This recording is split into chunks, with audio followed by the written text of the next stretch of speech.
Green screen, scene 1, take 2. Watched.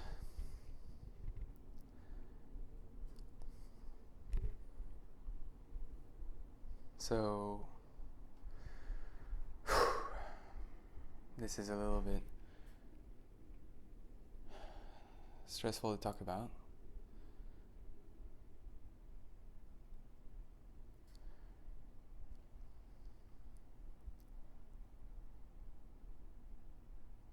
So how did it all start? How and when did I start becoming watched? Well, it started 5 years ago, in 2011, when I was in the Occupy movement. I was just documenting. Okay, let's start over. So when did I start being watched? I was being watched. When did I start being watched? Back in 2011, I was looking into the 2011 Occupy movement in Los Angeles, where I was studying and practicing film. I had just graduated and was working in some shorts for friends and for others on Craigslist. And that's when I learned about the Occupy movement and what they were going through. And I was always very supportive of their cause and what they believed in and what they were trying to do, and just their personality and how valiant and benevolent the whole thing was. So, but I never actually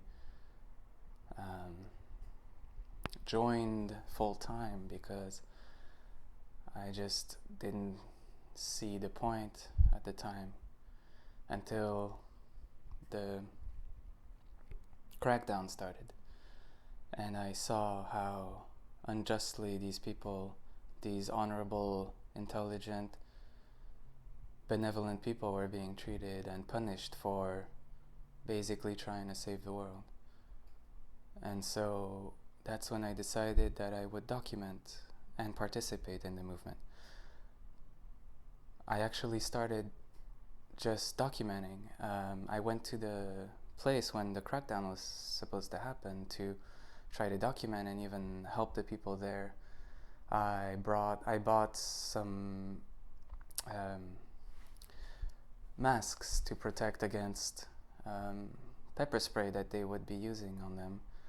I distributed them, I interviewed people, I filmed, and that's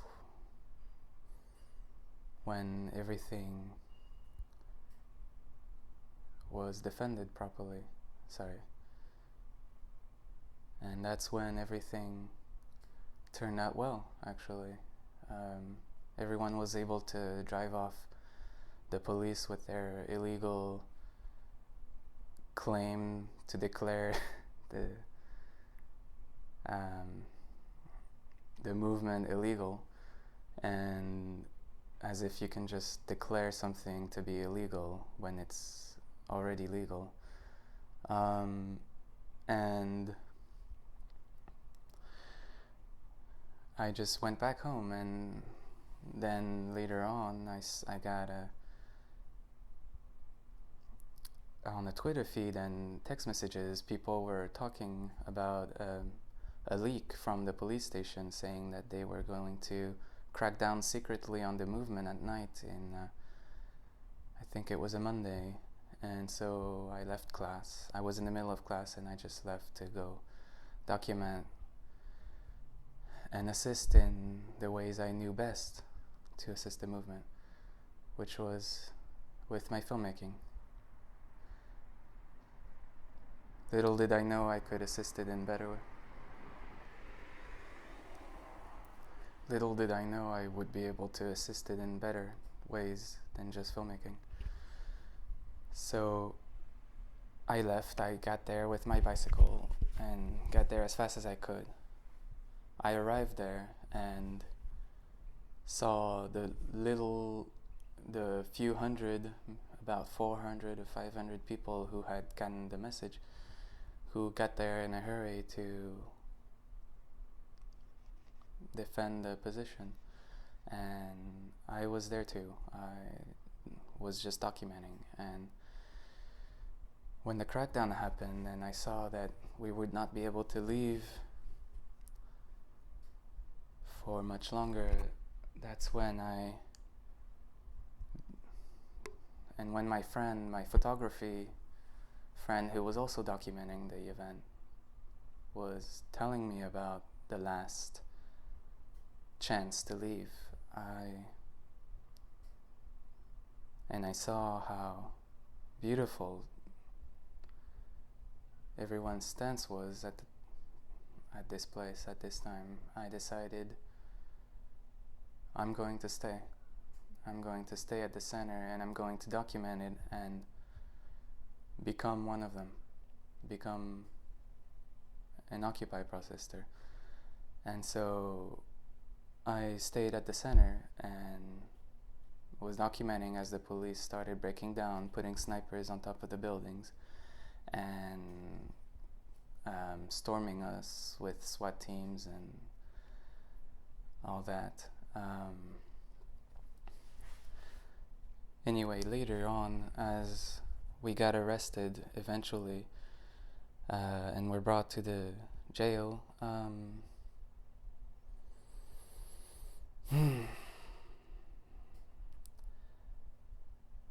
that's when it all started. That's when I believe the reason for my surveillance first started, is when I discovered infiltrators as I was documenting, who were sabotaging the movement, spreading disinformation and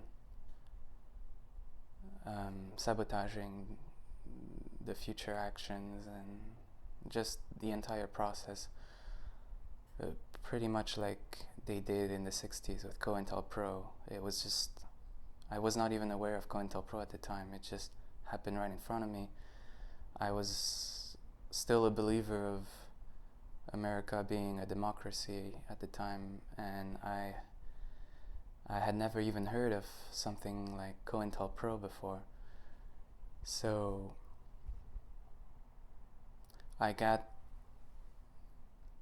we were, of course, severely mistreated and brought to the jail, where we were basically tortured physically and psychologically. We were all made sick with the air conditioning being left on at all times, and our blankets being taken off, and us being moved around from cell to cell to induce sleep deprivation. Toilet without their toilet seats in the jail, where we would have no privacy, no clean water, just the tap water. And we were, of course, severely also disrespected, of course, by the police, who were inducing these things to us. And so I was one of the few who managed to record the names and remember them, rather, and report on what was happening. And it ended with the final day. People were just vomiting and falling to the ground, like almost passing out, and with the police continuously refusing to give us doctors or a call. We were brought to a cell where there was a phone there, but we were not told to use the phone, which was supposed to be our one call in the jail. So most of us were not even able to call a lawyer or a family. And the family that did try to see me were all, and as well as with everyone else in the jail, was just rejected. Like the police would just drive them away. And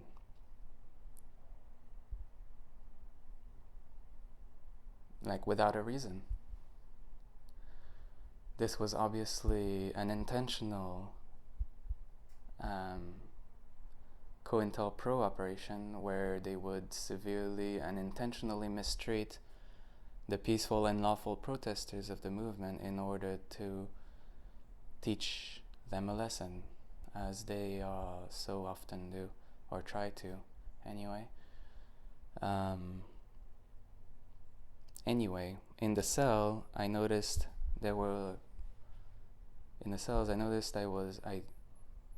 as we were being switched around the rooms, I noticed that I was being moved to the same, was being moved with specific kinds of people who were,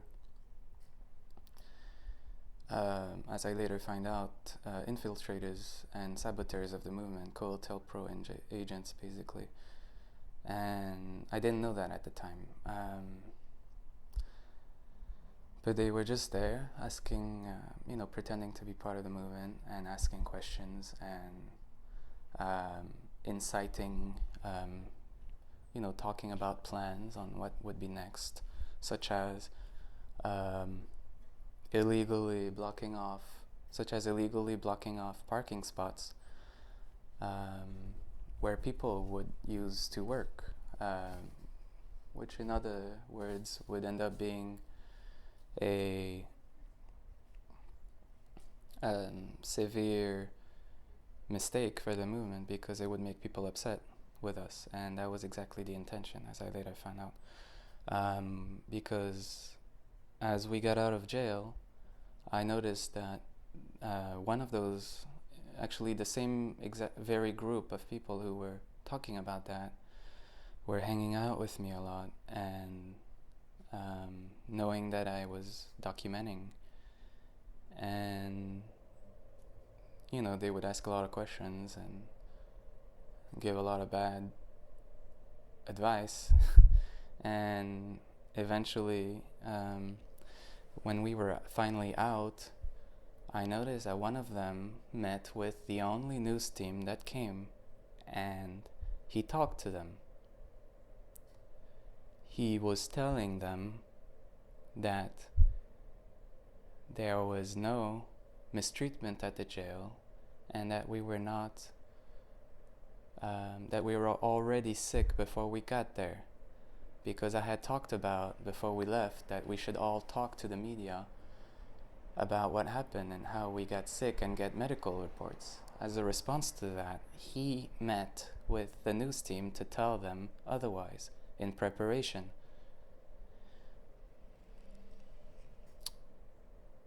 And afterwards, when we were inside the other police center to be dismissed, he asked to use my girlfriend's phone to talk to his mother, and that's when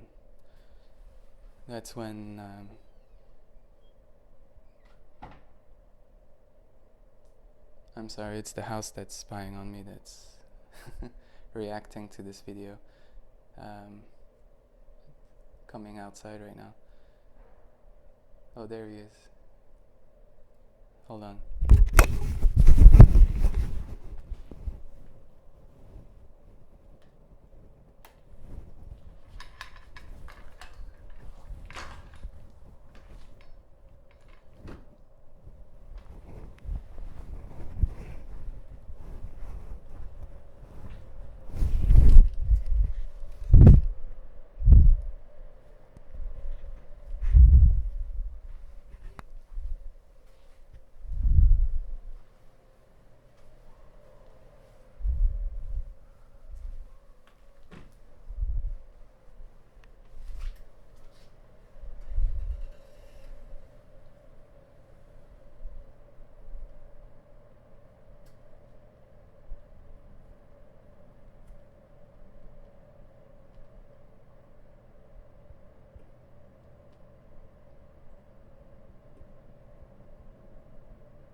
These are also the same people who've been using electronic weapons on me since I started the documentary. I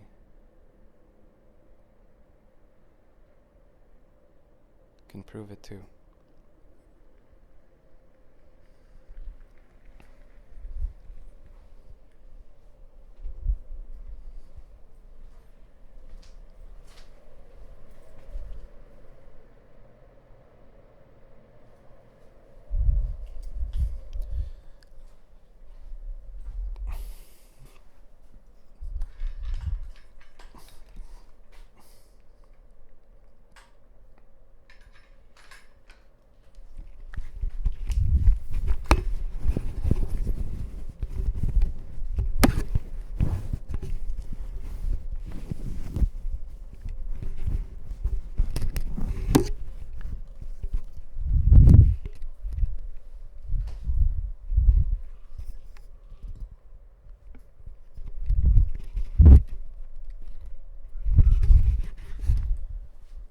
Okay, so it seems like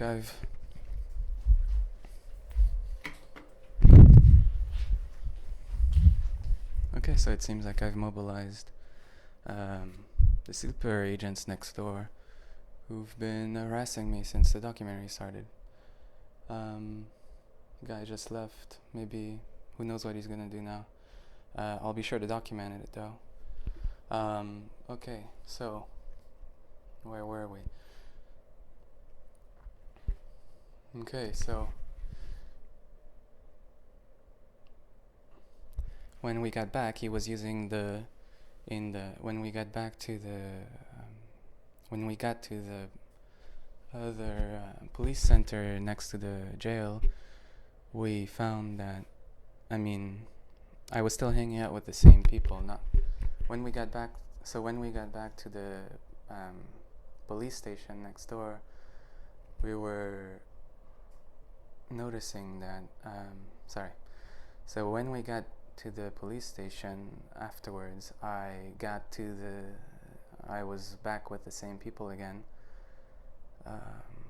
whom I didn't realize were all Cointelpro agents, and we basically talked about future plans, and that's when an incredible thing happened. Where a blonde woman in her early 20s, who was with us in the movement and who I had warned about when we got to the place. I told her, be careful, if you come you might get hurt to the place. I guess I was being sexist, where I believe that she should not suffer this same fate because of her being a woman, that I was silly, and she definitely endured it, as we all did. But she did something strange afterwards. She came in and was just with a look of awakening on her face, where she was a look of amazement and non-fear. She came in to reveal something to us. Basically, she went in like she had a change of heart. She came in and told me, be careful and don't trust the man with the red hair. It turned out that the same man with the red hair was the guy who talked to the press and would later act in a threatening way to me. I told them about what happened, and it seems like they were just trying to shove off the whole thing, denying understanding what was happening. And it was later, when we got out, that I asked them, what did you talk to the news? What did you talk to the journalists about? Sorry, there's a car passing by. So we got out, when we were on our way out, that's when I asked them, so what were you talking about with the media? Because I didn't fully hear everything that was being said. And I had noticed that the media only accepted to talk to him and basically utterly refused to talk with anyone else, including myself. So I met, because I tried to give them an interview of what happened, and they simply refused. They were just there to talk to that one guy who happened to be a Cointelpro agent. These same people were with a local channel. I will cut you the clip, but basically Anyway, when we got out of the police station, I asked him, what did you talk to the media journalists about? And he told me, stopping and slowly moving towards me with a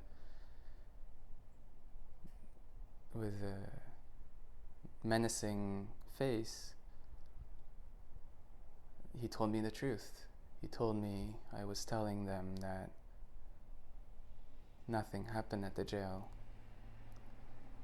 that we were not sick because of the mistreatment that we...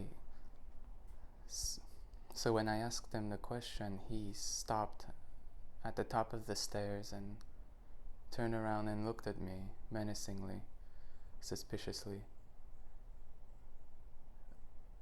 and told me, I told them that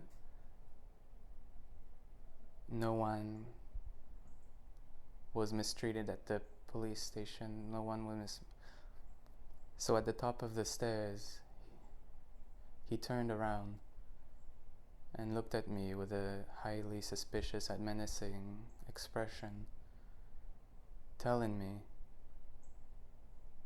I told them that the people at the jail were already sick before they got there, and that they were not made sick by the way they were treated at the police station, at the jail center. And that's when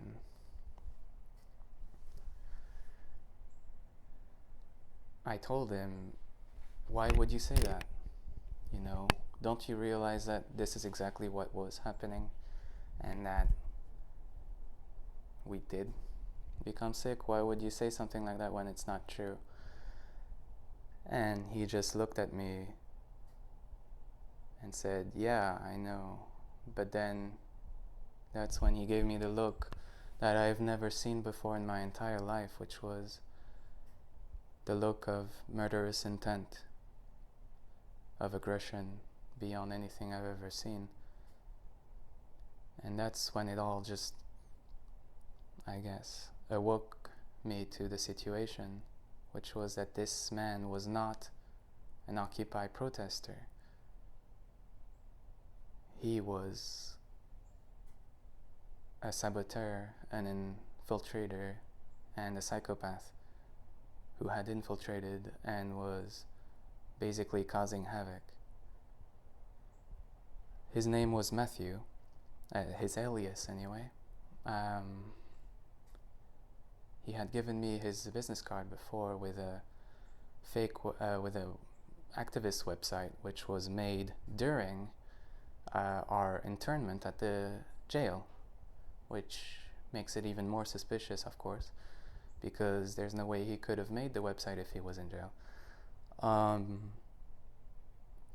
Anyway, after that, I started talking to people about the infiltration that I noticed was happening in the movement, and how, well, I was just very outraged by the amount of injustice and that I was not aware of. I came to this country when I was very young, and I didn't know that I would be coming to a fascist country.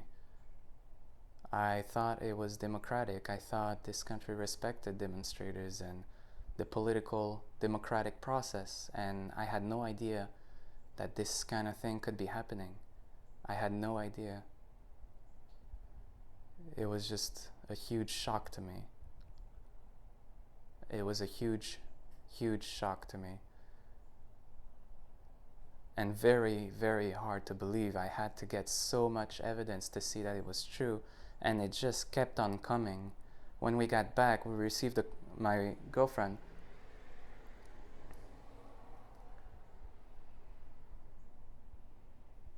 When we got back, my girlfriend received a call back from the same number that the Cointelpro guy had called. And the woman on the phone, who was supposed to be his mother, was actually saying that she was working for some kind of insurance corporation and she wanted to talk to her client, who was Matthew, and she asked to talk to him again. And that was just an hour later after this incident, and she just told her that really, because he didn't call, she said, this is my phone, I had let him use it, and there was no, he didn't say that he was talking to, hold on a second.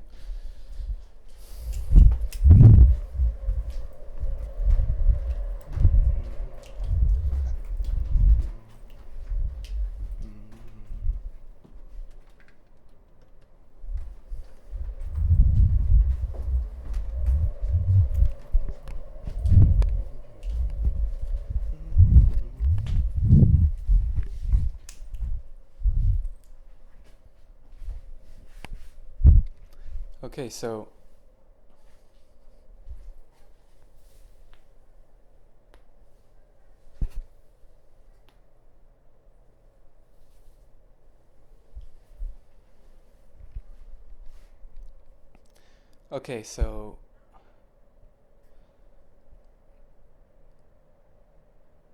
we were at so she got a call back from the same number that the Matthew Cointelpro person was calling, and the woman on the phone just called as if she was from an insurance company, saying that she was such and such from this company and that she needed to talk to her client, Matthew. And my girlfriend was a little bit confused by this. She told her that the only number he had called was his mother on her phone, and this is her phone. And so she called, and then she just sort of panicked on the phone and just said, oh, right, well, yeah, actually I am his mother. I'm also his insurance person. And just trying to lie her way out of the situation in an utterly ridiculous manner, which obviously just confirmed the suspicions of earlier. And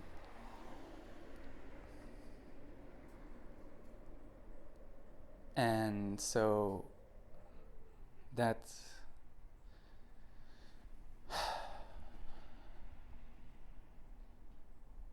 and so that's when we came to wake up, understand that things are not as they seem, that the government truly is out to get us, and that there is no democracy, that it's all just a front.